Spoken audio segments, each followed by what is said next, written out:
Hello friends, कैसे हैं आप सब। चैम्पियन ऑफ लॉ के इस यूट्यूब चैनल पे आप लोगों का फिर से स्वागत है। आज के वीडियो लेक्चर में हम लोग पुलिस एक्ट के बारे में बात करेंगे। एपीओ के एग्ज़ाम के लिए हम लोग देखेंगे कि पुलिस एक्ट के सेक्शंस क्या कहते हैं, कौन से सेक्शन इम्पोर्टेंट हैं, कौन से सेक्शन में क्या की टर्म होना है, कौन सा की टर्म इम्पोर्टेंट है।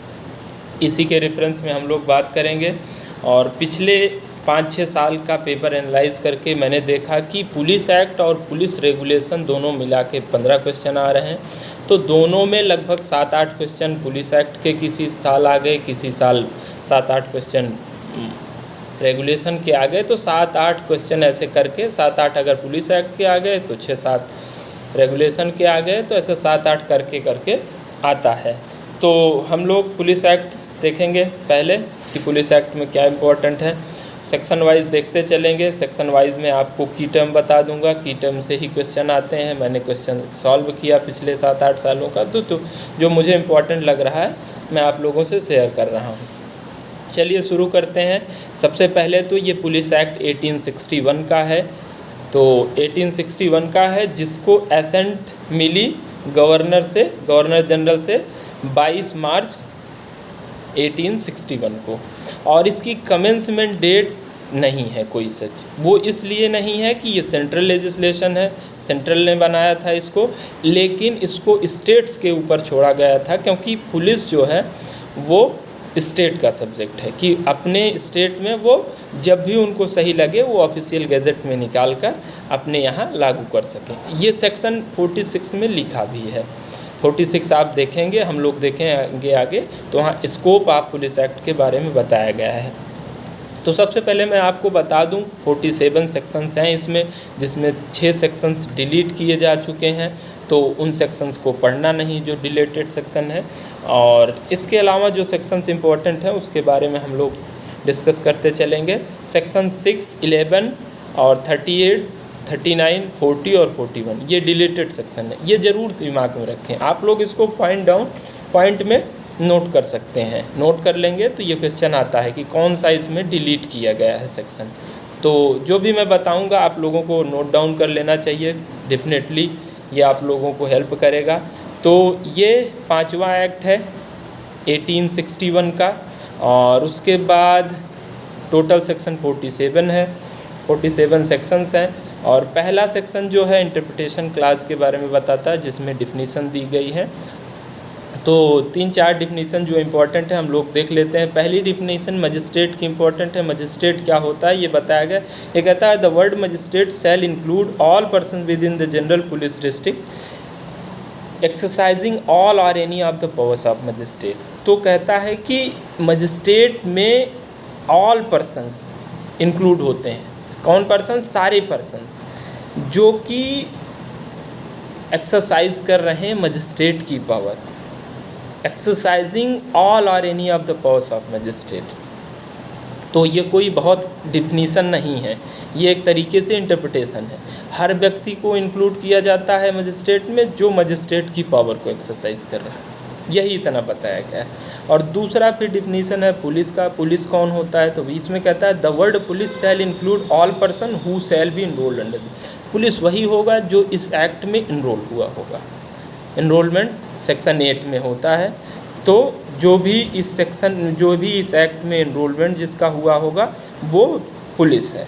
उसके बाद एक अगली डिफिनीसन है डिफिनीसन ऑफ डिस्ट्रिक्ट सुपरिटेंडेंट और district superintendent of police. District superintendent of police में कौन होगा? तो ये डिफाइन नहीं करता, ये कहता है district superintendent of police and district superintendent shall include.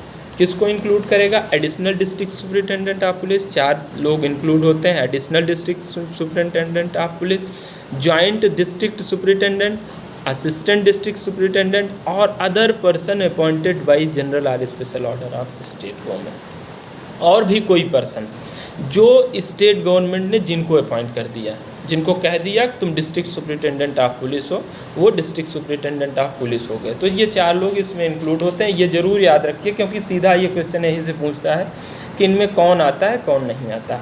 उसके बाद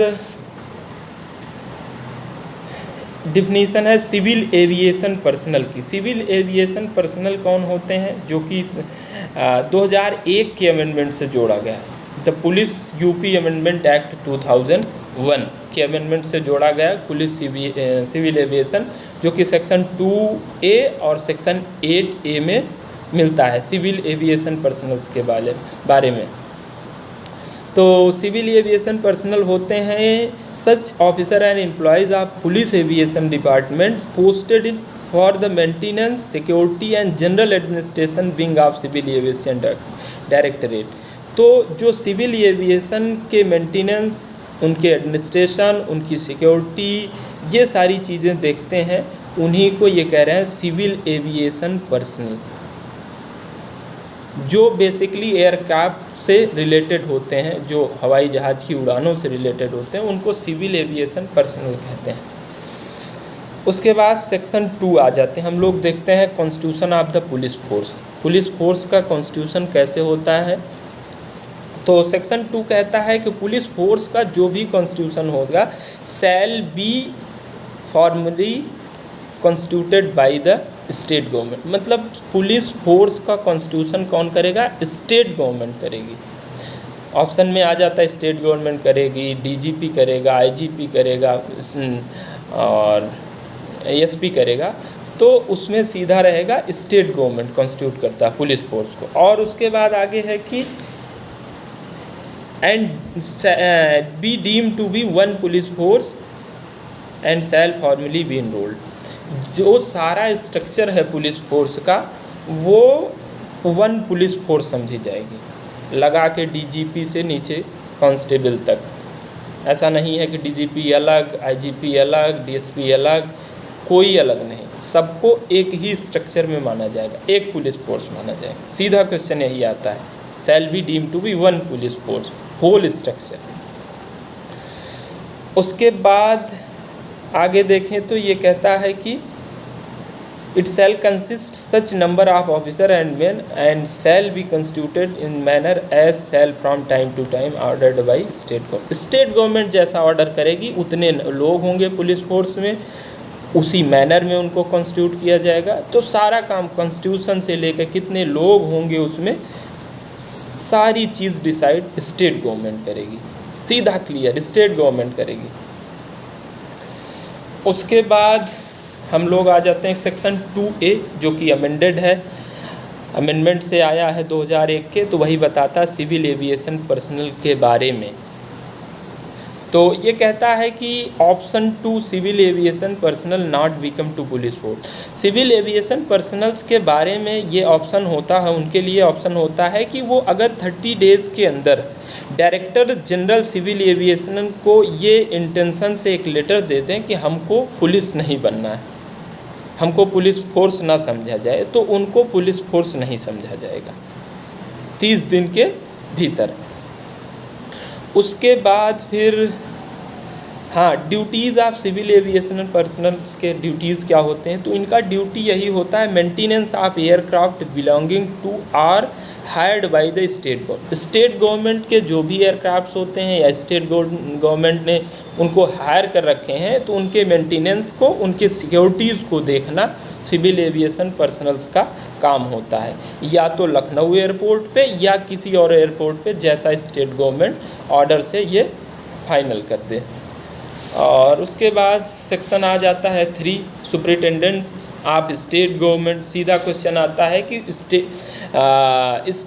सुपरिटेंडेंस कौन करता है पुलिस फोर्स का? तो ये सीधा है कि superintendent of police throughout the general police district shall be vest in and shall be exercise by state government.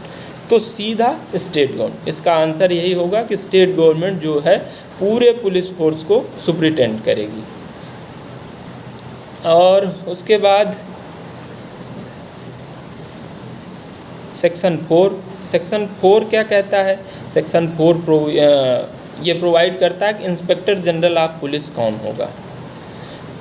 Inspector general of police के बारे में बताता है। तो ये कहता है administration of police throughout the general police district shall be vested in, किसमें? Director general cum inspector general of police में। तो जो भी एडमिनिस्ट्रेशन ऑफ पुलिस होगा वो कौन करेगा?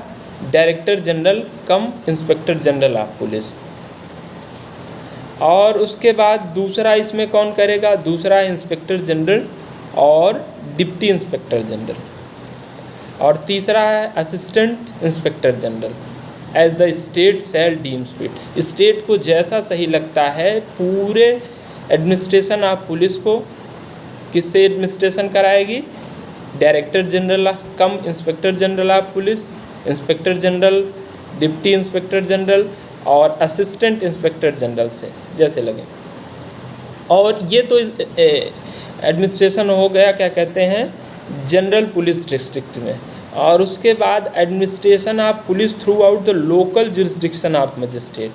जो भी मजिस्ट्रेट का लोकल जुरिस्डिक्शन होगा वहाँ किसका एडमिनिस्ट्रेशन होगा? तो वहाँ एडमिनिस्ट्रेशन होगा under the general control and direction of magistrate be vested in the district superintendent. DM के जनरल कंट्रोल में होगा किसके अंडर?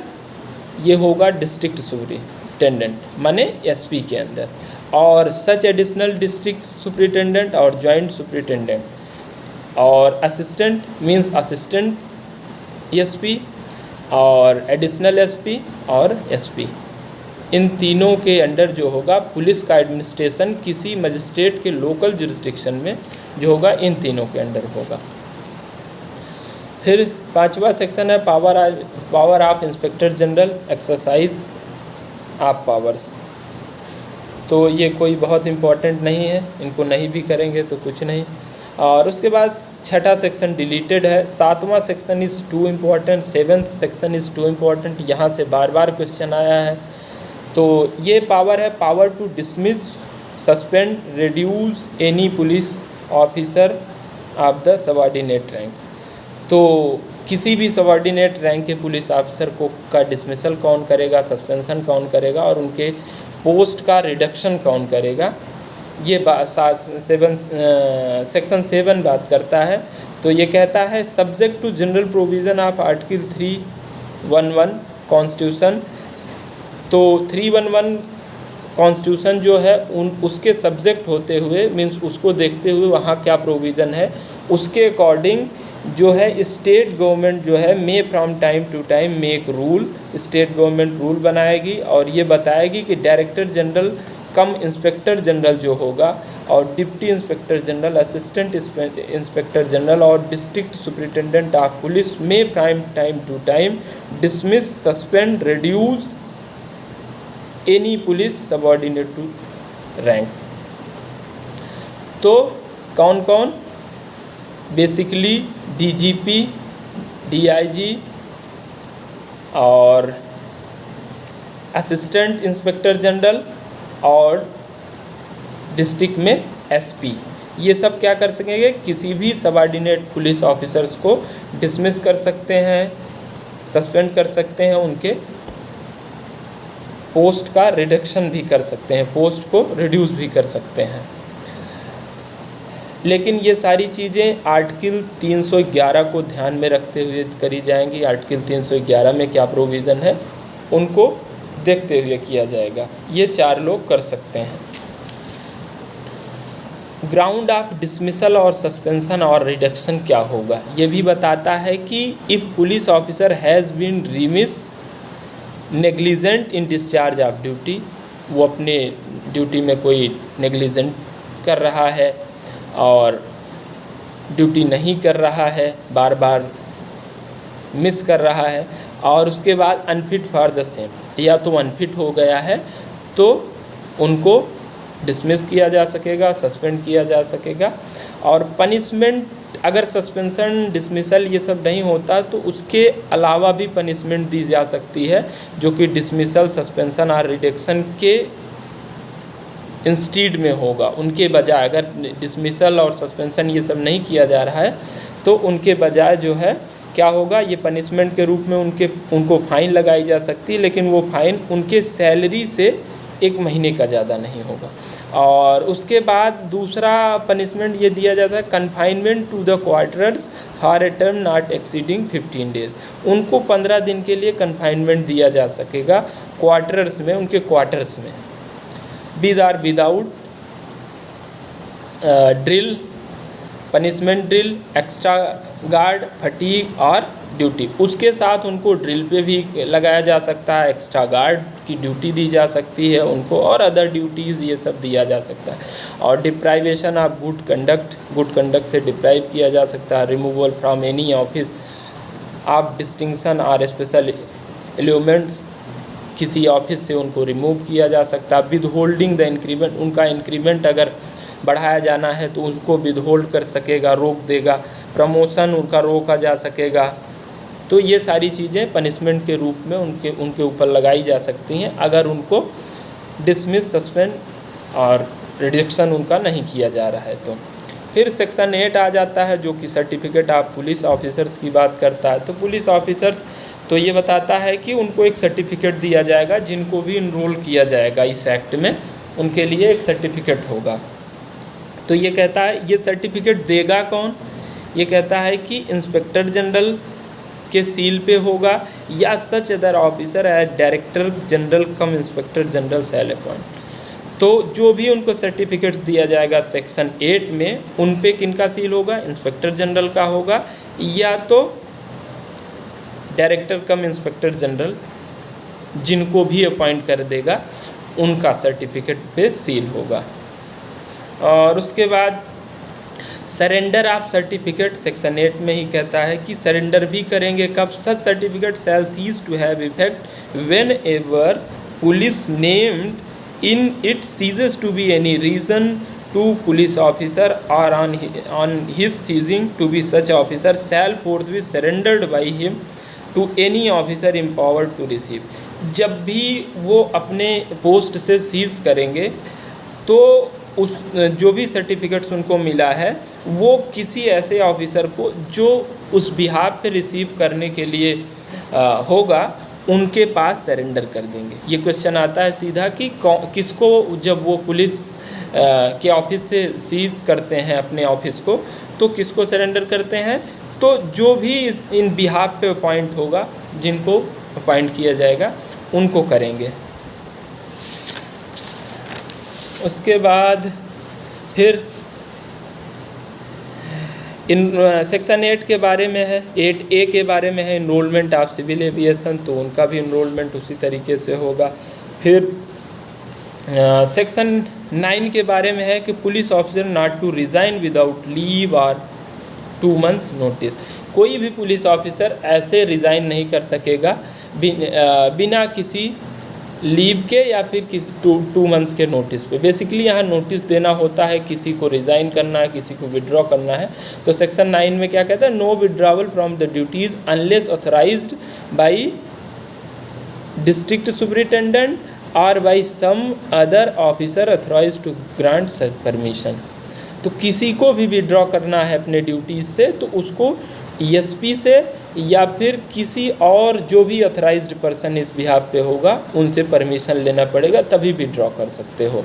और रिज़ाइन देने की बात होगी तो उनको 2 महीने का नोटिस देना पड़ेगा कि कोई भी व्यक्ति जो पुलिस डिपार्टमेंट में है वो देगा 2 महीने के नोटिस कि ये बताएगा कि हमको रिज़ाइन करना है। और इन केस तब परमिट होता है, डिस्ट्रिक्ट सुपरिटेंडेंट ऑफ पुलिस अगर परमिट करता है तो वो रिज़ाइन कर सकता है अपने पोस्ट से। 2 महीने की नोटिस को ध्यान में रखना है कि 2 महीने की नोटिस देना है।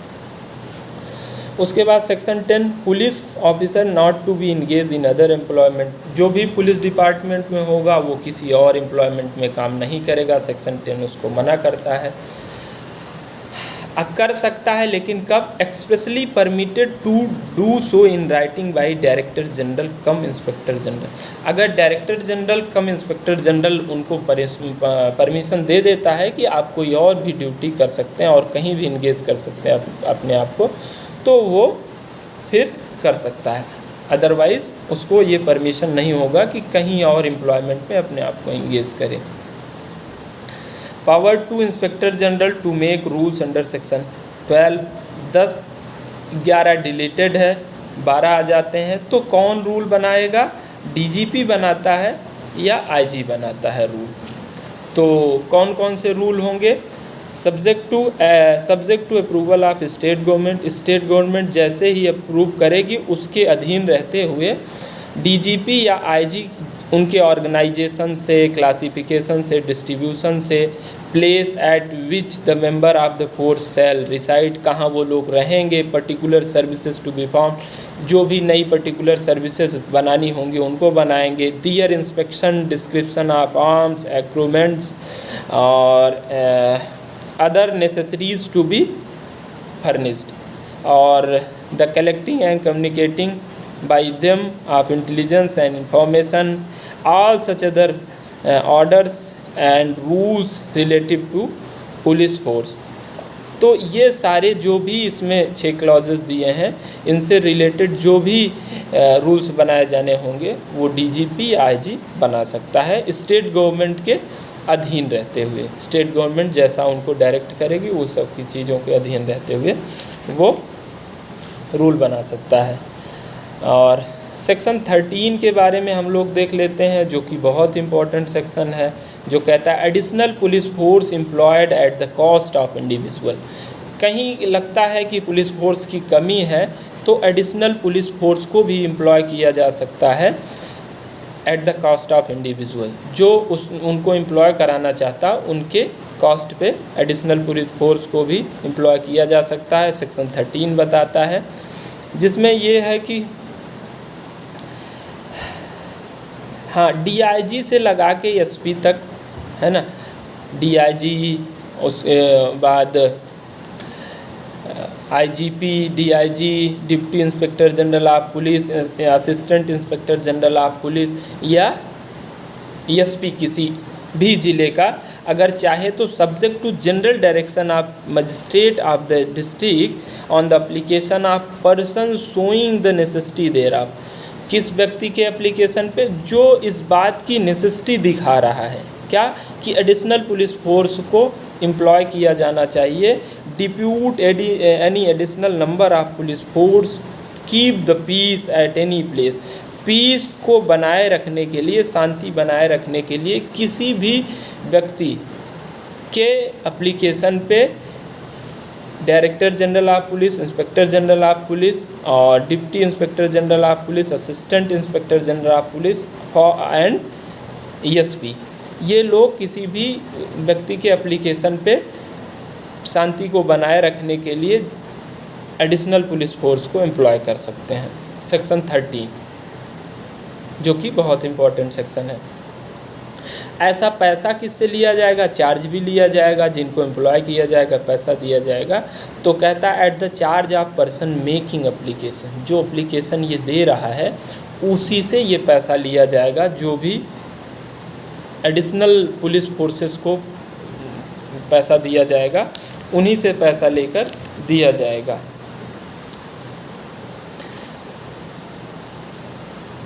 और जो भी एडिशनल पुलिस फोर्स को एम्प्लॉय किया जा रहा है, जिसके एप्लीकेशन पे एम्प्लॉय किया जा रहा है, अगर वो व्यक्ति 1 महीने की नोटिस देकर ये कहता है कि अब इनके एम्प्लॉयमेंट की कोई ज़रूरत नहीं है, तो 1 महीने की नोटिस देकर वो इनके एम्प्लॉयमेंट को विड्रॉ करा सकता है। 1 महीने की नोटिस देना ज़रूरी है।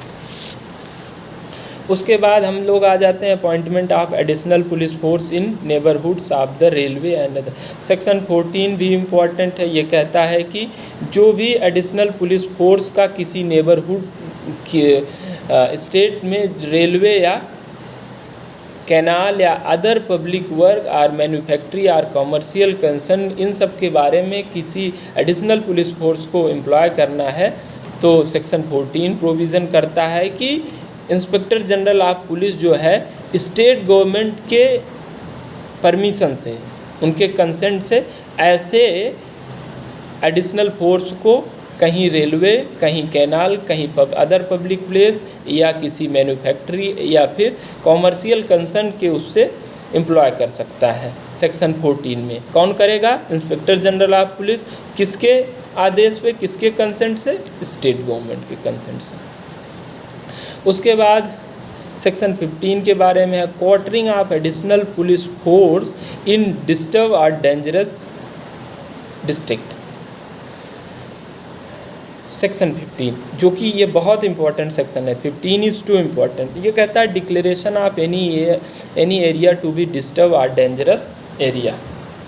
तो डेंजरस और डिस्टर्ब एरिया कौन डिक्लेयर करेगा? State government.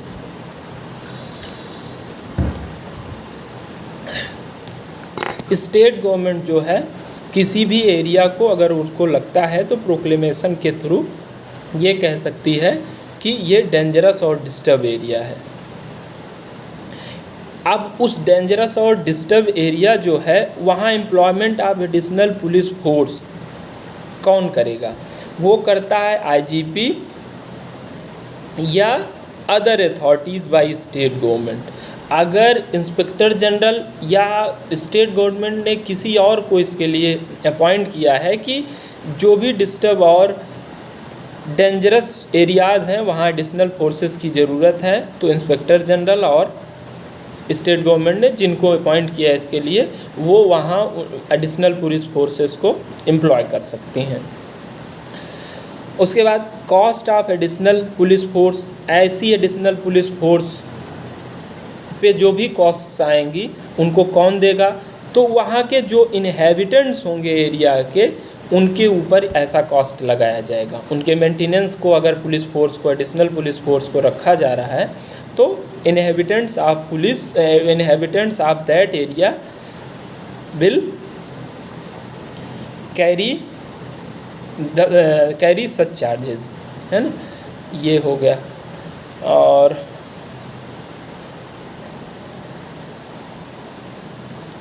मजिस्ट्रेट, उसके बाद हम लोग आ जाते हैं सेक्शन 15 क्लॉज 5 में। ये कहता है exemption from bearing the cost और एडिशनल फोर्सेस। तो वहाँ सारे इनहेबिटेंट्स के ऊपर ज़रूरी नहीं है ऐसा कॉस्ट लगाना, तो स्टेट गवर्नमेंट जो करेगी कुछ वहाँ के जो भी लोग होंगे उनको एग्जम्प्ट कर सकती है ऐसे कॉस्ट से। तो सेक्शन 15 क्लॉज 5 ये कहता है कि exemption from bearing the cost of additional forces bye state government. State government ऐसे लोगों को एग्जम्प्ट कर सकती है ऐसा कॉस्ट लगाने से। तो सेक्शन 15 में यही है कि उन डिस्टर्ब एरिया और dangerous area declare state government करता है। वहाँ एडिशनल फोर्सेस जो लगानी है वो आईजीपी या किसी जो भी और अथॉरिटीज़ होंगी उनके द्वारा एडिशनल फोर्सेस नियुक्त की जाएंगी और कॉस्ट वहाँ के इनहेबिटेंट्स पे लगाया जाएगा। और स्टेट गवर्नमेंट अगर चाहे तो ऐसा एग्जम्पशन भी दे सकती है लोगों को जो वहाँ के और लोग हैं जिनके ऊपर ना लगाना हो कॉस्ट, स्टेट गवर्नमेंट ऐसा प्रोविज़न कर सकती है। और इसके बाद फिर एक्सप्लेनेशन है सेक्शन 15 में। ये कहता है कि इनहेबिटेंट्स में कौन होगा, तो जो एप्लीकेशन देगा वो खुद होगा और एजेंट्स होंगे उनके सर्वेंट्स होंगे, और कोई लैंडलॉर्ड है तो वो होगा और उनके एजेंट सर्वेंट ये सब लोग आएंगे इनहेबिटेंट्स ऑफ डेंजरस और डिस्टर्ब एरियाज़ के। और उसके बाद सेक्शन 15A आ जाता है। वो कहता है awarding of compensation to the sufferer from the misconduct of inhabitants और persons interested in the land.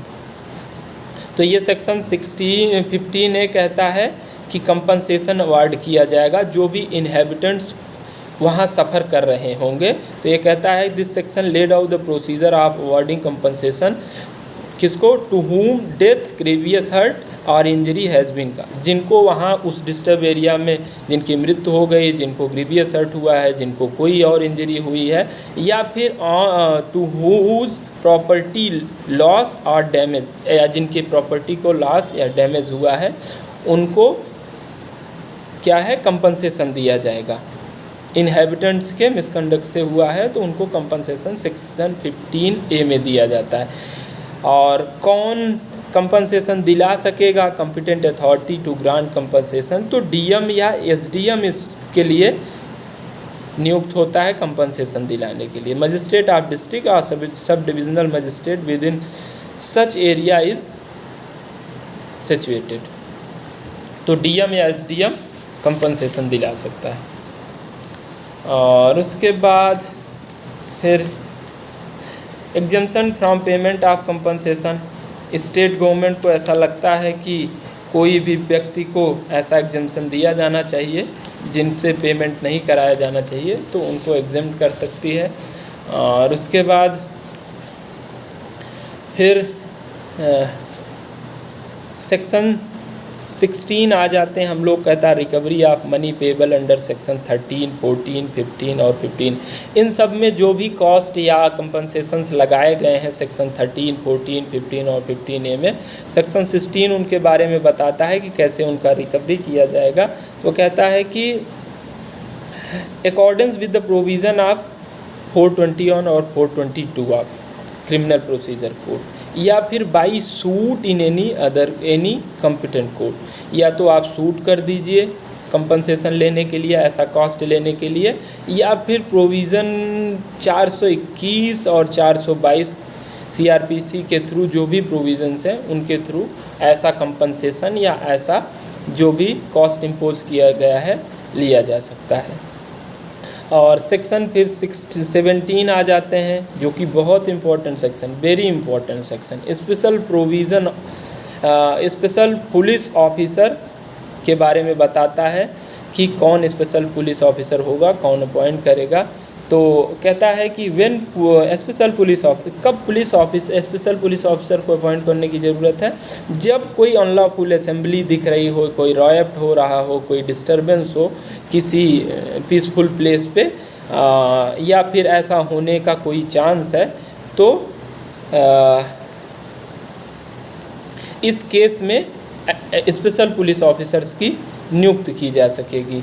और कौन करेगा, any police officer not below the rank of inspector, जो कि इंस्पेक्टर से कम का रैंक का नहीं होगा, वो ऐसे स्पेशल पुलिस ऑफिसर्स को अपॉइंट कर सकता है। कौन, जो इंस्पेक्टर से कम का रैंक का नहीं, यही क्वेश्चन आएगा कि कौन कर सकता है, तो इंस्पेक्टर से कम का रैंक का जो नहीं होगा वो इनको अपॉइंट कर सकता है।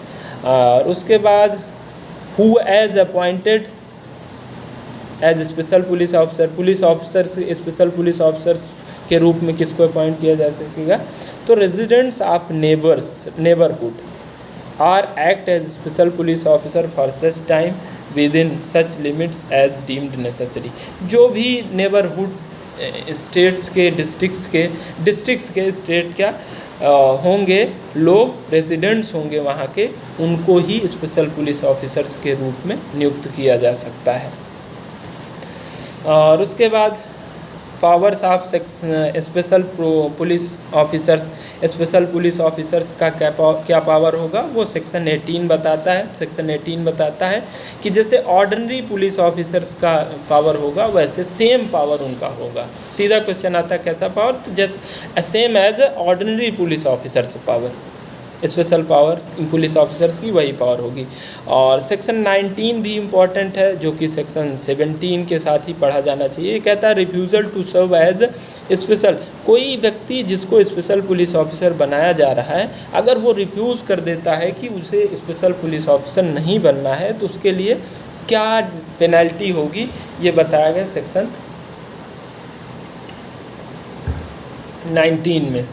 सेक्शन 19 कहता है अगर कोई रिफ्यूज़ कर देता है ऐसा डायरेक्शन मानने से कि उसे स्पेशल पुलिस ऑफिसर बनाया जाएगा और वो नहीं बनता है, तो उसके ऊपर 50 रुपये तक की फ़ाइन लगाई जा सकती है। Shall be liable upon conviction before magistrate to fine not exceeding 50 rupees, 50 रुपये की फ़ाइन लगाई जा सके, 50 से ज़्यादा नहीं, नॉट एक्सीडिंग 50 रुपीज़। सेक्शन 20 हो गया। सेक्शन 20 कहता है authority to be exercise by police officer, police officer कौन सी अथॉरिटी को एक्सरसाइज करेंगे, तो police officer enrolled under this act shall not exercise any authority except authority provided by police officer under this act. जो भी इस act के under में उनको अथॉरिटीज़ दी गई हैं उतना ही अथॉरिटी को वो एक्सरसाइज करेंगे, उससे ज़्यादा नहीं। और फिर सेक्शन 21 के बारे में कहता है village police officer, nothing in this section shall affect any hereditary और other village police officer unless officer shall be enrolled as police officer. तो कोई पुलिस ऑफिसर जब तक पुलिस ऑफिसर जैसे इनरोल नहीं होता, तो अगर किसी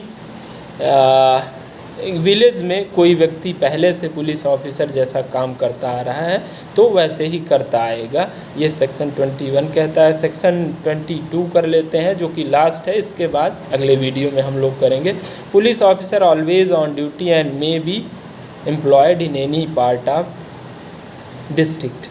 तो सेक्शन 22 कहता है कि हर पुलिस ऑफिसर हमेशा ड्यूटी पे रहेगा, shall be always on duty, और कहीं भी उसको एम्प्लॉय किया जा सकता है किसी समय। सेक्शन 22 जो कि बहुत इंपॉर्टेंट है, सीधा क्वेश्चन आता है कि police officer will be always on duty कौन से सेक्शन में है, 22 में है।